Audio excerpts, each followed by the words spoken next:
This is probably why my old clutch wasn't working right. Some challenges getting this thing on here.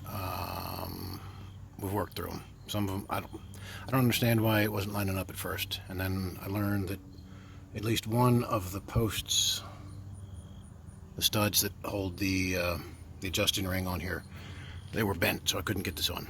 Anyway, my big complaint now that I don't think there's any way around is the size of these nuts, because there's not enough clearance to get a socket on them. If you notice right there, where's my damn finger? It's about touching the housing, and you got to be able to turn these because the springs behind them. That's what you adjust the clearance inside the clutch with. So, fortunately, it's the same thread as the original equipment one, which is a smaller nut that gives you room. This takes an 11/16 socket. This takes metric. I think it was 14 millimeter. Anyway, it's clearly smaller. It gives you more room. As luck would have it, I ordered a new set of these from John Deere because you see, I mean, that's just the nylock's worn out and it's old. And I thought maybe that was why my clutch always seemed like it was out of adjustment, because maybe these were loosening up. So I ordered the right part number from genuine John Deere, US, made in USA, which is awesome. Take them out. It's that size. So that sucks. I really don't want to put these worn out ones on the new clutch. And what really sucks is the side ones. I can squeeze the ratchet on. It's the one at the top, and this is the post that was bent down. That's the one that I can't get a socket on. So I could use an open-ended wrench, but there's no room. So I don't know what I'm going to do about that. Maybe put the best of these up top. I don't know.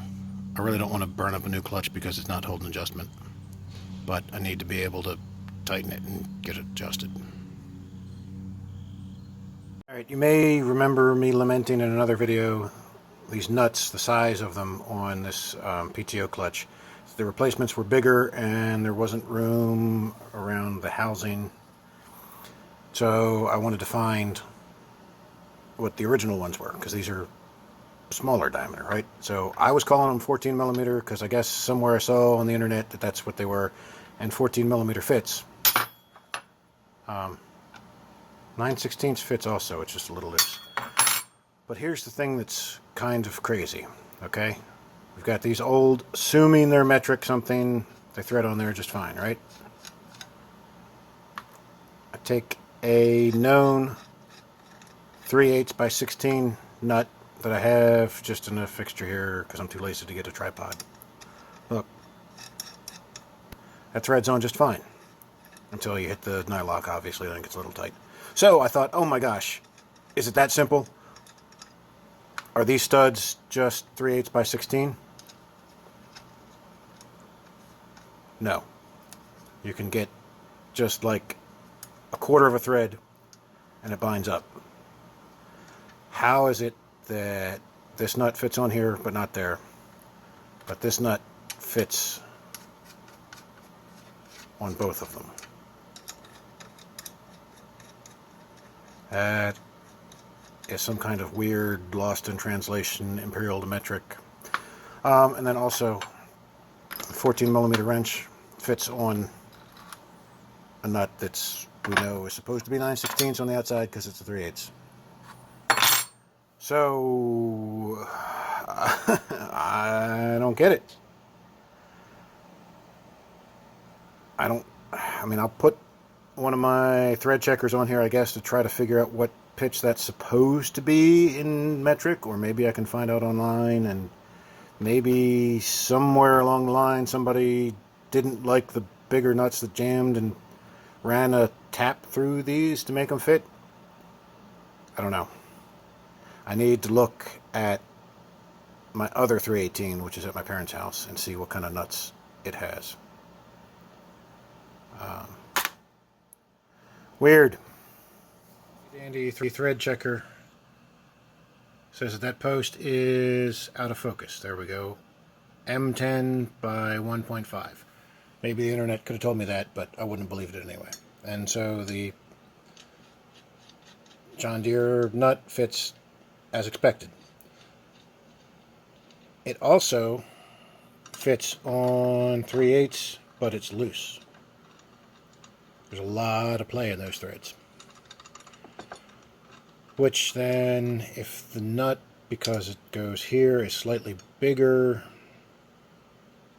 that would explain, I guess, why the 3/8, we know it's 3/8, and it fits, you know, as it should on there, won't fit.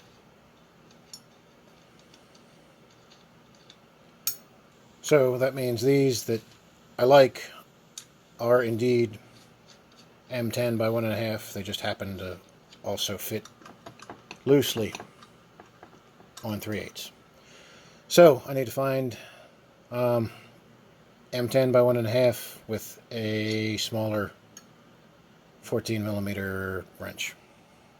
So I guess that at least solves the mystery of what the threads are. Now fortunately, turning this nut, you're just barely compressing a not very strong spring to get the clearance inside right. So I was able to stick the wrench in, grab the flats like that, and then I'm not going to demonstrate because I don't want to have to readjust it. I was able to just muscle it like this. Other options would be stick something through the box end, and then you have like a T-wrench that'll give you good leverage, better leverage than you'll have, you know, on the other end of it. Or you can grab it with channel locks if you're desperate, or an adjustable wrench. But again, because these aren't super tight against those springs, I was able to just tweak it. And it's tedious because you're only going, I mean, the difference between being, you know, in spec and not is like half of a flat. So there was a little bit of switching the wrench around and back and forth. But anyway, I got it done. It's so much easier on the old one with the smaller nuts, using a ratchet and an extension out to here.